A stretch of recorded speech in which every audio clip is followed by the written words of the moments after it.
A gente dá sequência à cobertura da morte do Papa Francisco. A gente está aqui numa mesa com uma companhia muito especial, que é o Rodrigo Alvarez, que entende tudo de história da igreja. É fundamental para a gente compreender esse momento. Então, Alvarez, obrigado por estar com a gente aqui nessa cobertura, nesse dia especial. Não dá nem para dizer que é um dia, como a gente já ouviu hoje mais cedo, né? Não é nem um dia triste, nem um dia feliz. É uma transição. O Papa não é uma morte inesperada, né? O dia, você poderia dizer, não sabia que dia ia ser, né, Alvarez? Mas não tem surpresa, tava né? tudo... não tem nenhuma surpresa, Não, né? não tem. Bom dia, obrigado Bom dia. por me receber aqui. Imagina, para nós é um privilégio. Nós vamos dar sequência a essa cobertura. Eu acho que é importante a gente colocar isso em perspectiva, e o Alvarez vai poder nos ajudar bastante nisso. Quer dizer, o Papa... ele ficou mais tempo do que a média dos papas, se você for medir a média dos papas. Pegar o Bento XVI, ficou 7 anos. Você pegar o João XXIII, que foi um transformador da igreja, ficou 5 anos. Mas a gente teve um Papa, o João Paulo II, que ficou um monte de tempo, né? Mais de um quarto de século. E cada Papa enfrenta o seu momento. Quer dizer, o João Paulo II foi um Papa que enfrentou um momento de muita transformação. Um Papa que, sem dúvida nenhuma, lutou no campo da liberdade, só que liberdade naquele tempo era você lutar contra os regimes autoritários. Liberdade hoje, e o Papa Francisco também trabalhou nesse assunto da liberdade, muito mais no mundo dos costumes. Então, se pegar a agenda do Papa Francisco, é uma agenda de transformação dos costumes. E ele enfrentou algumas batalhas, Alvarez, que são muito simbólicas. O papel da mulher. Nunca houve tantas mulheres trabalhando no Vaticano. Prefeita do Vaticano, mulher. Pois é, uma mulher. Então ele aumentou a participação da mulher ali no Vaticano numa guerra contra os conservadores. E houve muita resistência contra os conservadores. Só sobre isso, ele fez de Maria Madalena apóstola. Pois é. Depois de 2000 anos. O que é um dado importante. Também dizer o seguinte, que assim que ele assumiu, assim não, mas logo no começo do papado dele, o papado dele foi descrito por alguns como um barco sem rumo, por alguns conservadores. E ele tinha um conservador em particular, um americano, que era aquele Burke, que foi uma guerra. Dá um filme só a relação desses dois, né? Ele tirou do Burke um apartamento de 400 metros quadrados em Roma, era um cardeal, e o aluguel era de 12 mil euros. Quer dizer, como é que ele toma uma decisão dessa? Não é trivial, né? Vamos tirar o apartamento do camarada. Todo mundo ali acostumado com o Fausto da igreja e, de repente, um Papa que veio defendendo a austeridade, a simplicidade. Tem um conservador dando paulada nele, ele vem e fala, tudo bem, você quer ficar nessa? Tira o apartamento do cara, 12 mil euros, Alvarez. Não é trivial, né? Uma guerra dessa. Não, e faz parte de uma guerra mais ampla, que ele começou no primeiro dia já, né? Quando a gente conversa, eu estive agora em Roma gravando um documentário aqui para a Band sobre a história do Papa, e quando a gente conversa com pessoas de dentro do Vaticano, sem revelar nomes, né, sem se expor, elas dizem, olha, não era mais Bento XVI quem governava, era a Cúria quem governava. O Papa tinha se transformado quase que um marionete da Cúria. Ele era obrigado a atender aos desejos da Cúria, que era corrupta, que fazia lavagem de dinheiro, que praticava nepotismo, que usava o dinheiro do Vaticano para benefício pessoal e de família. Ou seja, pensa na republiqueta de bananas, era o que tinha se tornado o Vaticano. Lembrando, e em cima disso, talvez mereça um filme, e valha um filme, a história do cardeal Angelo Becciu, né? O Angelo Becciu simplesmente foi o primeiro caso de cardeal que foi em cana. É inacreditável essa história, né? Quer dizer, desde que o Vaticano virou uma cidade-estado, nós estamos falando de quase 100 anos, ele vai a julgamento, um julgamento que dura 80 e tantas sessões, um julgamento que dura 2 anos e tanto, e o camarada sai de lá em cana, com 5 anos de cadeia. Não é uma coisa que se acostumou a ver, né? Aí ele vai lá, Sandro, e vai e compra metade de um prédio em Londres por R$1 bilhão, compra metade, menos da metade. Depois ele completa a compra com mais 800 milhões de reais. E o dinheiro, que é exatamente o que o Alvarez está falando, é a corrupção no seu limite do absurdo. Aí o Papa chama uma corte, são 10 cardeais que vão lá e julgam, e cana no cara, cana. Isso é uma coisa que você só via em filme, né, Alvarez? O Papa, ele entrou lutando pela própria sobrevivência. Ou ele enfrentava a Cúria, ou a Cúria engolia ele, como vinha fazendo. Então, ainda mais ele, um Papa à esquerda, um Papa que queria reformar, a primeira coisa que ele fez, logo em seguida, foi criar um conselho de cardeais para reformar o Vaticano. E não foi morar lá dentro, né? Não é só porque ele gosta de humildade. Você tem razão. Era importante para ele estar se blindar, né? Longe daquele ninho de cobras que tinha se tornado aquilo ali. Então, ele se posicionou logo desde o primeiro momento contra o que existia ali, a Cúria Romana, e com um processo de reforma radical. A gente de fora, às vezes, não tem noção do radicalismo que é. Sim. Mas, como você está falando aí, tudo no Vaticano é muito tradicional. Tem 2000 anos, tem 1000 anos, né? Tudo a gente fala de séculos, né? Claro. Então, você chegar e mudar um poder que veio se estabelecendo ao longo de séculos e dizer, acabou, não vai ter mais corrupção aqui dentro, quem manda sou eu, não é para qualquer um. E é difícil você chamar isso e conseguir fazer valer, né? Eu te pergunto, por exemplo, para as pessoas que não estão muito familiarizadas com esse universo, pensa um governo, qualquer país, governo do Brasil, governo da Argentina, o camarada tem o desafio de unir o governo e também tem que levar a palavra das transformações. Então, ao mesmo tempo em que ele, lá fora, falava de paz, união, papel das mulheres, a bênção, combate à guerra, tal, só que tinha esse ninho de cobra por trás, então ele tinha uma guerra externa, porque ele tinha que também lutar contra os desafios, a transformação da fé.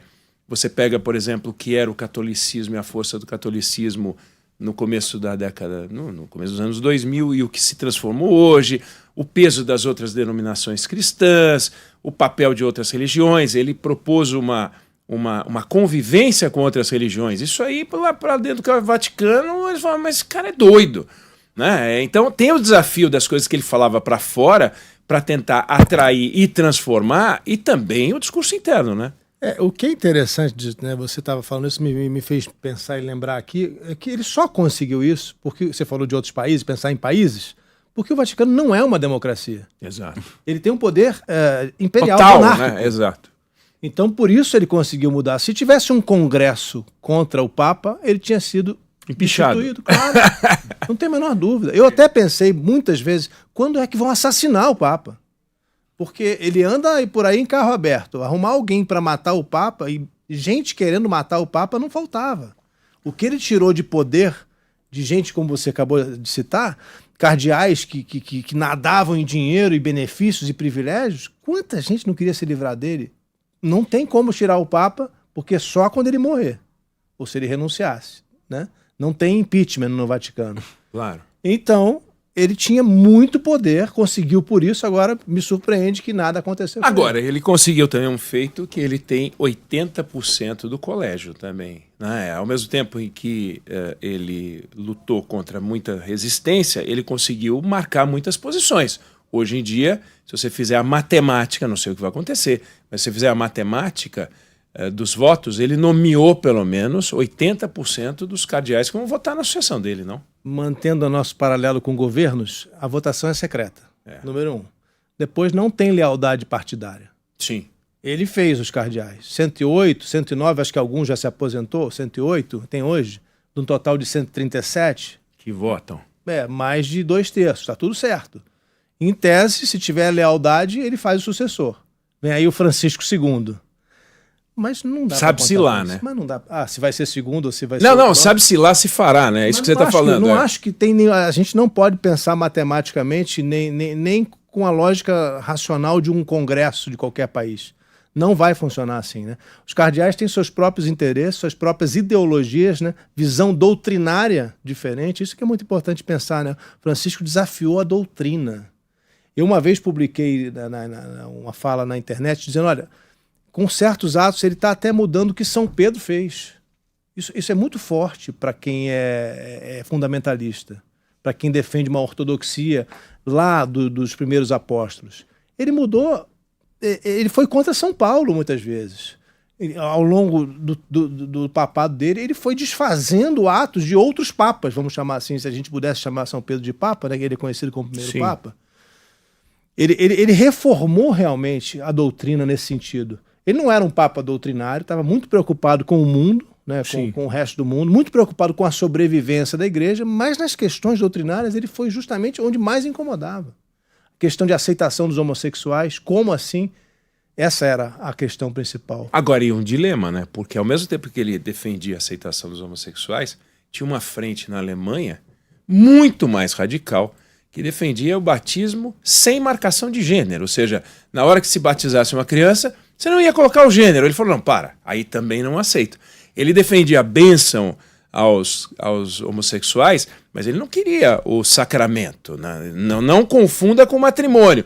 E os alemães estavam na linha, vamos liberar de um jeito, e ele foi para cima dos alemães. Então ele estava também, ele vivia um dilema nessa. E essa frente com a Alemanha foi forte, né?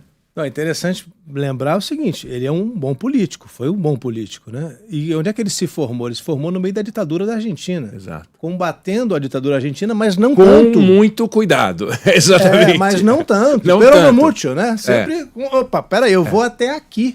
Se eu passar daqui, quem cai sou eu. Ele viu quantos morrerem, né? Sim. E tem a famosa história dos dois padres que acusam, a Cristina Kirchner acusou ele de não ter defendido, ter jogado eles aos leões. Mas esses padres não morreram. E o Papa trabalhou nos bastidores por muitos padres. Então, assim, ele sempre jogou no limite do que era possível. Não foi um político aventureiro, não foi um reformador ideológico sem limites, de jeito nenhum. Agora, aonde ele fez um ponto e uma conquista indiscutível é no combate ao assédio sexual e à pedofilia. Ali ele levou. Sim. Não era só ele, naturalmente, nessa batalha, mas ele mudou o Código de Direito Canônico, 40 anos depois, mudando o Código de Direito Canônico, a primeira transformação em 40 anos, para poder classificar pedofilia como um crime, né, contra a humanidade, e ali ele pegou um monte de gente. Né? Teve gente graúda que dançou. Claro que se você for olhar a quantidade de casos, eu estava vendo uma estatística, só na França, em 70 anos, mais de 200 mil casos de apontamento de casos de pedofilia. É um negócio inacreditável. Tem algumas né? freiras francesas justamente sobre isso. Os depoimentos eram terríveis. Havia abusos constantes e por décadas em conventos na França, por exemplo. E no mundo inteiro isso aconteceu, né? Mas, de novo, era uma questão de sobrevivência da igreja. Eu acho que onde tinha a questão de sobrevivência foi mais fácil. Foi mais fácil, até porque essa estava muito frágil, né? Esse era um ponto que, olha, se a gente não mudar, vai quebrar. Vai acabar. Você acha, dá pra gente imaginar se esse legado, tanto da parte que vocês falaram, da parte de corrupção, quanto essas ideias progressistas, dá pra gente imaginar se ele vai continuar com o próximo Papa ou a gente corre o risco de, talvez não seja a palavra, de um retrocesso? A gente vai ter que esperar ver o que os cardeais vão decidir. E, de novo, quem te disser hoje, vai ser tal cardeal, tá chutando, porque não dá para saber, né? Tem alguns nomes que poderiam levar a igreja a continuar mais franciscana. Por exemplo, tem o cardeal de Bolonha, que é quase que um papa mais novo, como se fosse Francisco, 15 anos, 18 anos mais novo, tem 69 anos, 70 anos. Eu não sei, porque ele é de 55. E é conhecido como padre das ruas. Então, se um cardeal como esse se elege, a chance de continuar é muito grande. O próprio Pietro Parolin, que passou todo o papado de Francisco como secretário de Estado, que é o cargo mais importante do Vaticano, conhece toda a máquina, viu... E tocou todas as buchas. Todas as buchas. Viu e fez a reforma acontecer. Esse, para mim, seria o nome mais apropriado. É tipo um Ratzinger, né? Do que já foi, né? Mas não com a ideologia. Não com a ideologia, mas eu digo com a força política. Sim, exatamente. Né? Então seria muito, acho eu, positivo que ele continuasse, se a gente quiser que continue um papado como o de Francisco, que viesse o Parolin, porque ele tem força. Ele teria força para conduzir e sabendo também o limite. Não dá para querer mudar tudo. O Papa Francisco fez de Maria Madalena apóstola, fez uma prefeita no Vaticano pela primeira vez mulher, fez um monte de mudanças, colocou mulheres em conselhos importantes, mas não abriu o sacerdócio para as mulheres. E, aliás, ele falou claramente que não é a hora, né? Não era prioridade, com ele. Não é com ele. A sensação é que deu alguns passos para promover esse avanço, ainda mais em comparação com outros papas que tivemos, mas dentro das 4 linhas aí, dentro do permitido pela igreja. Avançou pouco, Álvares, na sua avaliação? Porque a gente falava aí ele lidou com uma série de assuntos extremamente delicados para a igreja, como os direitos da população LGBTQIA+, falou sobre sexismo, mas claro que a gente pode considerar um avanço, mas falta muito ainda para trazer essa inclusão de fato que ele tanto trazia em seus discursos? Eu não acho que ele jogou dentro das 4 linhas, eu acho que ele saiu um pouco, eu acho que ele avançou muito mais do que parecia possível. Pensem de novo, né? Nós temos uma instituição de 2000 anos, que se baseia em escritos de 2000 anos atrás e nos pensamentos dos primeiros cristãos. A gente tem que pensar em Santo Irineu, Santo Agostinho. Os cardeais de hoje continuam se referindo ao pensamento dessa época. São Paulo condenou os homossexuais à morte. Isso é indiscutível. Isso está no Novo Testamento. O Novo Testamento condena os homossexuais à morte. Ou seja, como é que você lida com isso? Você ignora essa parte do Evangelho? O Papa foi contra isso. Ou seja, ele nesse momento se coloca até contra o Evangelho. Isso é pouco? Isso é muito. Não é trivial. Evangelho, desculpe. Não é trivial. É uma carta de São Paulo, mas é o Novo Testamento. Então não tem nada de trivial no que ele fez. Ele pegou uma igreja aos pedaços, reformou a questão financeira, toda a questão da corrupção, combateu a questão da pedofilia seriamente e conseguiu, agora a gente tem visto pesquisas mostrando aumentar o número de fiéis pelo mundo, em todas as regiões do planeta. O que é uma novidade. Uma novidade. A religião católica vinha ganhou perdendo fiéis. espaço. Agora, ele está falando aqui sobre enfrentamento a São Paulo, de certa maneira. Agora, tem uma coisa muito recente, né? Encíclica João Paulo II, condenando a comunhão aos divorciados que se casam novamente no regime civil. Ele vai lá e diz, não, pode.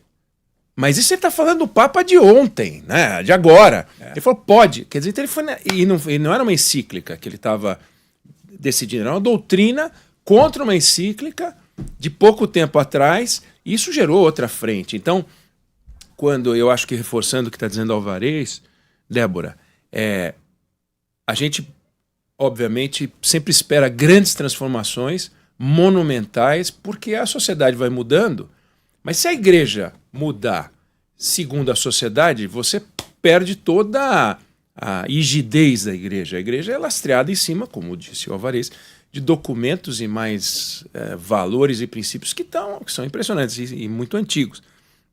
Tradição, né? Não dá para simplesmente a sociedade estar indo para cá, você diz, eu vou atrás. A inteligência de algumas religiões e denominações que cresceram muito foi justamente isso. Mas é contra isso que a igreja tem que se segurar. Do contrário, perde a força também, né, Alvarez? Se ele abandonar as tradições por completo, a igreja acaba amanhã. Acaba amanhã. E você vê, por exemplo, o crescimento das igrejas evangélicas tem um lastro muito forte no Antigo Testamento. Sim. Um resgate do Antigo Testamento. Então, em vez de reformar, eles estão voltando às origens anteriores a Jesus, inclusive. Então, igreja é um sinônimo de tradição. Então, os conservadores têm razão quando eles dizem, olha, não dá para sair mudando. Francisco, a meu ver, Débora, mudou até demais. Assim, fez mais do que dava para imaginar. E se você for imaginar o que ele conseguiu e consolidou mesmo, esse papel das mulheres, ele foi até um ponto que, se parar onde está, não vai ser uma transformação impressionante, porque se você não tiver a nomeação das mulheres, o ordenamento das mulheres, acabou, né, também. Se você dizer, elas não vão ser diáconas, acabou, né? Então, para por aí. Dá para interromper a transformação do Francisco. A impressão que me dá é que se entra um conservador, dá para interromper com a mesma suavidade com que ele foi tentar mudar. Dá para você fazer um movimento de um freio de arrumação. Porque ele não fez nada que seja irreversível, se você for imaginar. Mesmo essa decisão que eu acabei de falar dos divorciados, você vai tocando. Já tinha gente que dava a comunhão. Lá, o próprio Papa, na Argentina, onde eu fui lá fazer o nosso documentário da Band, muitas pessoas do bairro do Papa, quando ele era padre aqui, ele dava comunhão, eu sendo divorciado. Eu dava. Exato. Ele já dava antes. Daí chamaria ele de herege, né? Tem os críticos, ele já fazia isso muito antes, Exatamente. quando era proibido pelo Papa João Paulo II. Você que esteve na Argentina, tem uma mágoa dos argentinos por ele não ter voltado lá enquanto Ele Papa? nunca pisou, né? Nunca. E a primeira viagem internacional dele, curioso, talvez irrite um pouco mais os argentinos, foi para o Rio de Brasil Janeiro. como Papa. Veio para o Rio de Janeiro, a primeira viagem internacional, e nunca voltou na Argentina enquanto Papa, né? Por que não deu uma esticadinha? Exato, uma Duas, ponte 3 aérea horas de ali. voo, 3 tava lá. horas são para Buenos Aires. Olha, a mágoa é profunda na Argentina. Que coisa, né? As pessoas choram falando disso. Eu fui acompanhei uma missa na Basílica de Flores, que era o bairro onde ele nasceu, e conversei com um monte de gente. As pessoas começam a chorar. Ele nunca veio. E qual é a explicação? Dele era a agenda, não dá para acreditar. Não é a agenda. Em Agenda 12 não existe. anos. Mas tem outra explicação que veio do Papa também. Olha, eu sou argentino, mas eu sou o Papa do mundo inteiro. Eu não sou o Papa da Mas Argentina. é conversa não posso fiada, privilegiar né? o meu povo. Não, conversa fiada também. Aí nós vamos chegar, também acho. É, conversa fiada. E aí Ele a não gente foi porque chega- ele não quis. A questão é, nós não temos uma explicação mais confiável, Tem. né? Qual? Não vindo dele, tem vindo dos fatos. O Papa se tornou um antagonista do movimento conservador na Argentina. Sim, mas o movimento conservador na Argentina é mais recente do que o papado Tudo dele. bem, mas a Cristina Kirchner já enfrentou ele, já começou a enfrentar. Se tornou popular na Argentina falar mal do Papa. Políticos populistas dos dois lados perceberam isso e começaram a criticar o então cardeal Bergoglio, começando lá pela atuação na ditadura, dizendo que ele não tinha feito nada, mas isso se tornou uma prática comum de políticos populistas argentinos dos dois lados. Então o Papa não é bem-vindo na política Na argentina. política argentina. Ele foi considerado um opositor das mudanças que muita gente quer que está acontecendo. Os eleitores do Milei não gostam do Papa Francisco. Eu conversei com vários argentinos. Não gosto. Não me cai bem. É isso. O Francisco virou uma entidade política para eles. Então ele também sabe disso, sabe que poderia ter protestos nas ruas, que poderia ser mal recebido, e eu nem sei de novo. Medo de alguma coisa acontecer. Bom, e é preciso que se diga que a posição política dele não era uma coisa discreta, né? Tanto é que uma das figuras mais importantes da igreja nos Estados Unidos que ele afastou era um cara que festejou a primeira vitória do Donald Trump. E ele foi lá e deu uma raquetada no cara. Eu acho, Oineg, que hoje, até hoje, né, o Papa Francisco era o maior opositor do Trump. Era o maior. Isso. Né, se a gente colocasse no espectro político do mundo, num extremo hoje estaria o Trump, no outro extremo estaria o Papa Francisco. Não tem nenhum político governante de esquerda na Europa hoje tão oposto ao Trump como era o Francisco. O Trump vem erguendo muros. A gente está vendo muros físicos e tarifários, que são muros imensos também. O Francisco era destruidor de muros. A última fala dele foi em cima disso. Ele reclamando do desprezo pelos vulneráveis, e nos vulneráveis ele inclui os imigrantes. Agora, o Trump dos muros é o Trump 2. O Trump 1 era um Trump dos muros. Já tinha o murinho do México lá, Não, que deu total, briga, né? Total. Mas o Trump que vem agora é um Trump muito musculoso no seu discurso pró-muro. E o Papa já muito fragilizado fisicamente. O último Papa com uma atuação política, e talvez tenha sido o Papa muito mais político, muito mais ativo, foi o João Paulo II. Primeiro pelo tempo, depois pelo período, quer dizer, é Margaret Thatcher, é Reagan, Guerra Fria, era um mundo... ele ajudou a derrubar o Muro de Berlim, quer dizer, o Papa fez parte... você considera... porque todos os papas aí recentes, você pega João XXIII, teve um papel no campo da doutrinação inacreditável, né? Agora, o João Paulo II muito forte nesse campo, mas também uma agenda política muito forte. Será que o Francisco era um mix, um pouquinho de outro, menos do que um? Como é que você descreve, como é que você coloca ele nessa história dos papas? Sabe, Paulo VI, João XXIII, o João Paulo I não vale, né? Não deu tempo, o João Paulo Bento II também não vai entrar nessa nossa conversa, né? Porque o papado do Bento ele vai entrar quase como uma lacuna, eu diria, Exato. na história da igreja. Ele olhou para dentro e não fez nada, absolutamente nada. Né? Era um excelente teólogo, né? Já li muitos livros do Bento XVI extraordinários, a capacidade dele de análise não só do hoje, mas também da história cristã é impressionante, mas como Papa é uma lacuna. Claro. Eu colocaria o Francisco na mesma linhagem do João Paulo II, adaptado ao tempo dele. Certo. Seja, Uma nova agenda. É uma nova agenda. Mais progressista, né? Claro. Mais reformador. Mas se a gente for olhar, é quase que uma continuação, né, um do outro, com uma mudança de perfil, sim, mas os dois altamente políticos. Francisco é muito político. Entrando nas discussões do mundo, né? É isso que você está querendo dizer. Em Diferente todas da elas. doutrina, Exato. mergulho Ele interno. estava muito tão preocupado com a doutrina quanto ele estava preocupado com o destino do mundo. Ele estava vendo o mundo acabar na frente dele. Ontem, na última aparição, por exemplo, voltou a falar sobre Gaza, né? Nos últimos discursos, era um tema que ele tocava bastante. Telefonava para a igrejinha de Gaza praticamente todo dia. Eu fui nessa igreja, a única igreja que tem em Gaza. Quando eu fui lá, era um padre brasileiro, o padre Mário, vinha sendo ameaçado pelo Hamas. Eles jogavam bomba, coquetel molotov, destruíram o carro dele. E depois passou para um argentino, coincidência, não era por isso que o Papa ligava. E é uma igreja que juntava católicos e ortodoxos, uma coisa rara no mundo, porque não tem outra em Gaza. E essa igreja foi atacada várias vezes. O Papa ligava todo dia para lá. Mas isso não é só a preocupação pastoral do Papa com o pessoal da igreja de Gaza, né? É uma demonstração da preocupação que ele tem com o absurdo de quase 50 mil mortos em Gaza, que ele se manifestou o tempo todo muito fortemente contra a guerra em Gaza e contra a guerra na Ucrânia. Ele se meteu em tudo. Se a gente for olhar, ele se meteu em tudo na política. Sim.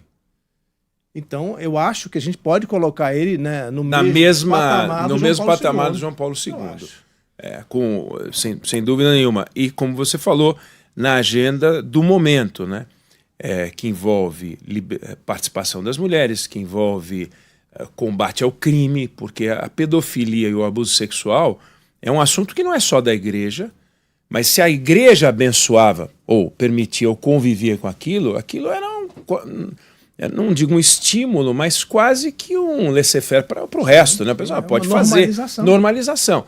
E ele não aceitou essa normalização. Então, eu acho que tem um trabalho impressionante dele aí. E também a discussão ambiental, né? Ele falando contra o capitalismo, ele falava mal do capitalismo e também da questão ambiental. Você sabe que na Argentina ele é conhecido como peronista, né? Você fala com as pessoas, não, o Papa é peronista.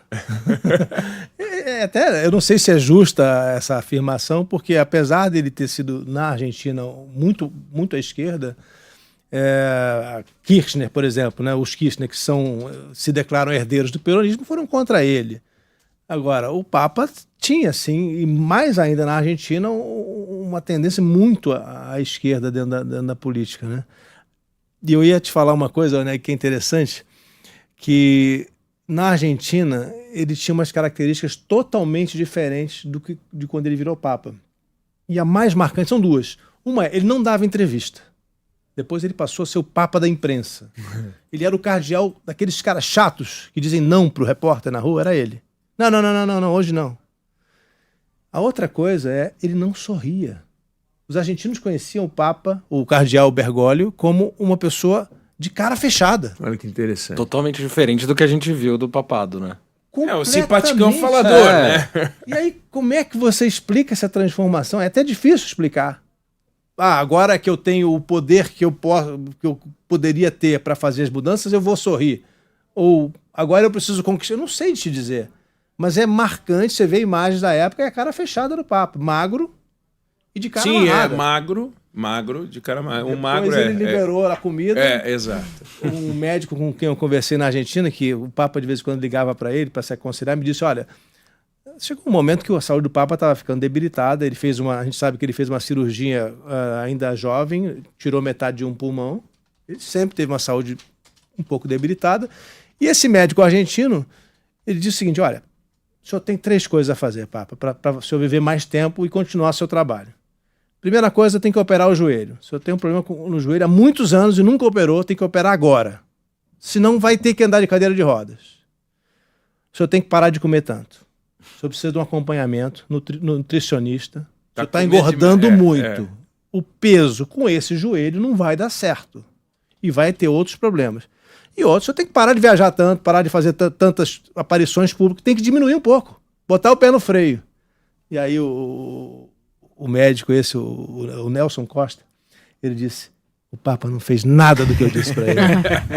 Visivelmente, né? Ele não Continua fez. a comer, Não. o joelhão bichado. E a maior prova Cadê? disso é o sorveteiro de Roma, com quem eu conversei lá, né, para o nosso documentário aqui da Band, que disse, olha, de tempos em tempos eu levo umas caixas de sorvete para o Papa. Ele descobriu que tinha um sorveteiro argentino aqui do lado, ele adora o meu sorvete e eu levo. Mas aí, como é que você leva? Não, são muitas caixas. Mas por quê? Não, porque ele distribui para os outros. Ele não come sozinho, os outros cardeais comem com ele. Então o Papa comia muito sorvete. Agora, que sorvete que era, Oineg? De quê? Qual o sabor? Não Doce sei. de leite. Não, você vai... Ah, acertou. Um argentino Doce tem que de ser doce de leite. leite. Doce de leite. Não tem, eu não esperava outra coisa. Você tomou sorvete? Sorvete, claro. E é claro. bom uma mesmo? Delícia. É um bom sorvete italiano. Entendi. Bom sorvete. Não é assim, ó, o melhor sorvete do mundo, é um bom sorvete. É de doce de leite, como o Papa queria, gostava. Agora tem um rito, né? Tem o rito do sepultamento para depois ter o rito da escolha do novo Papa. Tem um prazo para isso? Tem O que a tradição nos fala, né? O enterro do Papa deve ser essa semana. O Papa visitou a Basílica de Santa Maria Maggiore, em Roma, que é uma basílica papal. Um pouco mais de um ano atrás, ele visitou a basílica e disse, eu quero ser enterrado aqui. Então ele foi ao exato lugar onde ele queria ser enterrado, que é do lado de um ícone, né? Só para as pessoas entenderem, ícone é uma imagem bidimensional, mas ligada à tradição oriental do cristianismo, como os gregos, sírios, não tem imagens tridimensionais.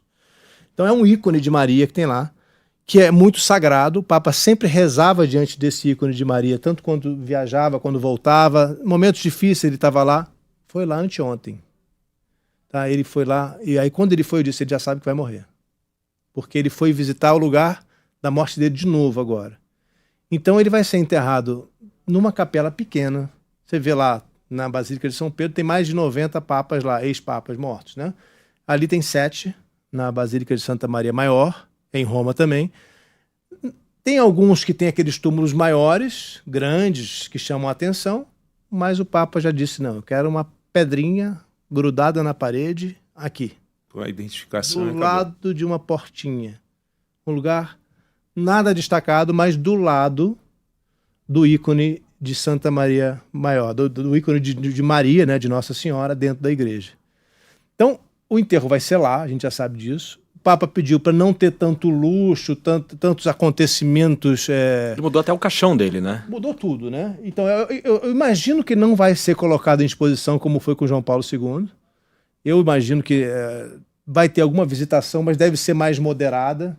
Tudo deve ser mais moderado. Então, se João Paulo II demorou 6 dias para ser enterrado, um tempo normal, talvez seja até menos. Talvez seja tudo mais breve com o Papa Francisco. Até porque ele não queria, lembra, isso é importante lembrar, ele não queria atrapalhar a igreja. Ele tinha muito claro, se eu ficar velho, como ficaram alguns antecessores, que não conseguiam governar, que quem governava era o secretário de Estado, eu vou fazer um mal para a igreja. Ele deixou um testamento dizendo, se eu ficar assim, eu abdico. É o que não aconteceu, né? Não aconteceu. Ele foi até o fim. Eu tenho uma teoria, que é só um instinto meu, eu acho que ele escolheu o dia que ele queria morrer. Porque, vamos lembrar, ele passou 38 dias no hospital. Teve um momento que os médicos disseram, a gente teve a opção, foi considerada a opção de desligar os aparelhos e deixar o Papa morrer. Ele poderia ter morrido naqueles 38 dias. Depois ele saiu e fez algumas aparições na rua. Agora, ele começou todo dia a sair. Parecia que ele tinha vontade de ver as pessoas e de dizer para elas que estava se despedindo. Ele foi se despedindo de vários lugares. E ontem ele fez a última aparição na própria Praça São Pedro. Num domingo de Páscoa. Num domingo de Páscoa. Ele não podia morrer no dia da ressurreição de Jesus. Ele é muito humilde para fazer isso. Então, eu acho que no instinto, na consciência que ele teve de quando morrer, ele disse, olha, eu posso morrer depois, mas não no mesmo durante dia. não dá. Bom, eu queria agradecer ao Rodrigo Alvarez, ajudando a iluminar esse tema que é muito complexo. A gente não pode encarar o Papa como um personagem político, a gente não pode encarar o Papa só como uma liderança espiritual. é uma coisa extremamente complexa. O Alvarez tem essa percepção da complexidade e conseguiu compartilhar com a gente aqui um pouco do conhecimento dele. Alvarez que volta ao longo da programação e no Jornal da Band para apresentar um resumo dos fatos de hoje, nesse dia da morte do Papa Francisco. Alvarez, obrigado pela tua participação. Ansiosos pelo Obrigado, documentário. Sandro Negri, Débora, prazer estar Obrigado. com vocês. Obrigada. Até mais tarde, Oneg. Até.